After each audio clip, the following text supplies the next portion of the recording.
चूंकि जो आज की थीम थी उस पर एक सवाल मेरा है यहाँ पर आपसे कि जैसे कि बहुत अभी एमफी की तरफ से भी कहा गया कि ये माइक्रो एसआईपी को लेकर के बाकी जो एएमसीज हैं वो इतनी सुस्त क्यों हैं।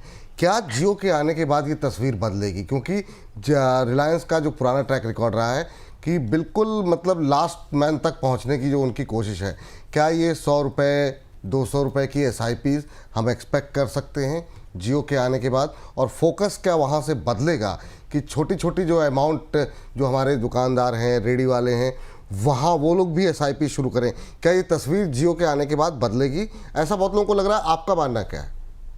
विपुल जी, यहाँ पे मुझे याद आ रहा है, मैं तकरीबन 15 साल पहले की बात कर रही हूँ, जब रिलायंस म्यूचुअल फंड अनिल भाई के साथ था।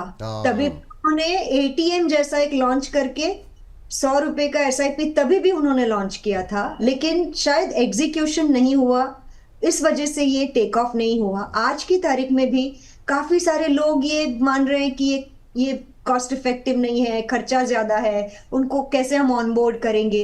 लेकिन मेरा ये मानना है कि जियो के आने के बाद शायद ये सारी सोच बदल जाएगी और मुझे ऐसा लग रहा है कि 100 रुपये से वो क्लाइंट को ऑनबोर्ड करने की जो उनकी स्ट्रेटेजी है वो जरूर लागू करेंगे, क्योंकि वो सोचेंगे ही नहीं कि इसमें मेरा क्या फायदा है, क्या नुकसान है, क्योंकि सबसे बड़ी गोल्ड माइन जो है वो है डेटाबेस, और वो जियो से बेहतर कोई नहीं जानता है। और ये आपने बहुत महत्वपूर्ण कहा, क्योंकि अनिल जी का जो आपने जिक्र किया, आपको याद होगा जो रिलायंस के मोबाइल आए थे, अनिल अंबानी लेकर के आए थे, ठीक है वो बंद हुए, लेकिन जियो ने उसको बहुत बेहतर तरीके से इम्प्लीमेंट किया। सस्ते रहे, फ्री भी कॉल रही, लेकिन बहुत बेहतर, अनिल अंबानी से काफ़ी बेहतर तरीके से लॉन्च किया। मुझे लगता है शायद यहाँ पर भी वो उसी तरीके से, बेहतर तरीके से और छोटी छोटी एसआईपी के ज़रिए वो शुरुआत कर पाएँ जियो की।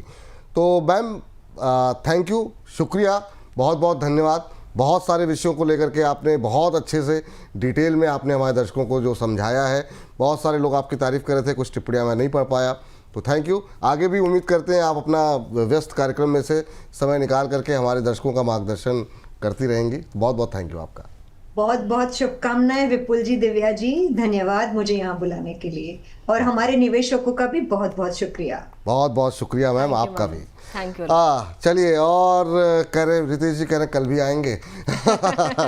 आ जाएंगे सर, आप बुलाएंगे तो क्यों नहीं आएंगे। लेकिन यहाँ पर लेकिन अपने दर्शकों को दिव्या ये जरूर बता दें कि जियो को लेकर के जो भी अपडेट है ना, वो सबसे पहले आपको इसी मंच पर मिलेगी। और देखिए आज कितनी बड़ी बात मैम ने बताई है कि 2025 के एंड तक इक्विटी फंड्स जो है आ सकते हैं, जो उससे पहले ही मुझे लग रहा है कि शायद आ जाए। हालांकि अब जुलाई तो 7 जुलाई हो गई है, लेकिन निश्चित रूप से जो वो कह रही हैं वो बिल्कुल सही है, क्योंकि अटकलें इंडस्ट्री के अंदर काफ़ी ज़्यादा हैं, और जिस तरह का रिस्पॉन्स डेट फंड को लेके मिला है ना, तो इक्विटी के लिए तो लोग वेट ही कर रहे हैं। और दूसरी महत्वपूर्ण अपडेट ये जरूर होगी कि जो छोटी छोटी एसआईपीज़ है ना, जो हमारे छोटे छोटे दुकानदार हैं, या फिर जो वो लोग जो बचत नहीं, बड़ा अमाउंट नहीं दे सकते, 1000 रुपये 2000 के एसआईपी नहीं शुरू कर सकते, उनके लिए 100-200 के एसआईपी एक तरीके से रामबाण बनेगी, और यही उनको जो है सक्सेस दिलाएगी।